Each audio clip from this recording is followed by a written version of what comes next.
Often we hear that investing in the stock market is like gambling, and if you are day trading in and out of stocks or buying shares in extremely speculative investments, then it is a form of gambling. However, when you purchase a stock, you are actually buying part ownership in a company. Think about some of your favorite companies.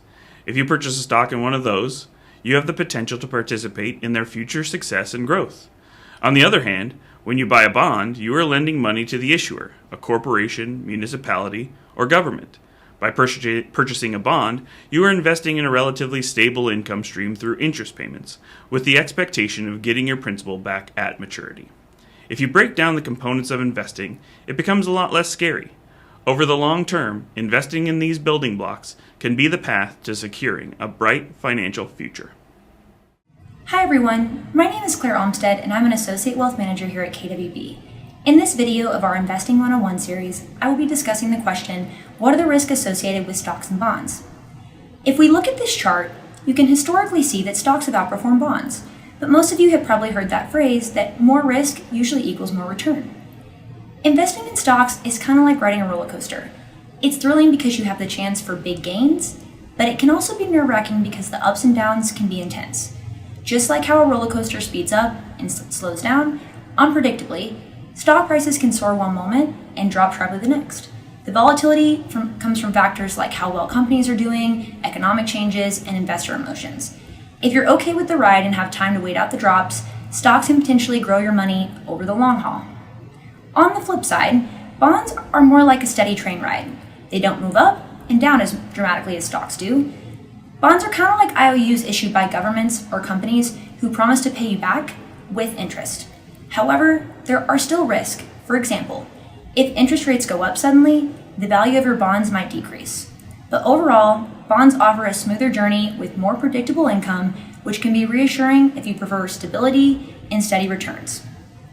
Balancing your investment portfolio with both stocks and bonds is like choosing between a thrilling roller coaster and a smoother train ride. It's about finding the right mix that matches your tolerance for your risk and also for your financial goals. Based on where I am in life, what should I be invested in? Regardless of where you are in planning for your financial future, your first step is to build an emergency fund. Make sure you have 3 to 6 months worth of living expenses saved in an accessible area like your checking or savings account at the bank. Life is unpredictable. An emergency fund prepares you for unforeseen expenses. It acts as a safety net, allowing you to deal with financial uncertainties that pop up without jeopardizing your long-term investment goals. Now, if you're a younger investor, you have a unique advantage in investing. You have a good number of years to watch your investments grow. You can ride the wave of the market, and you have time to recover from any market downturns. A young investor can focus more on higher risk, growth-focused investments.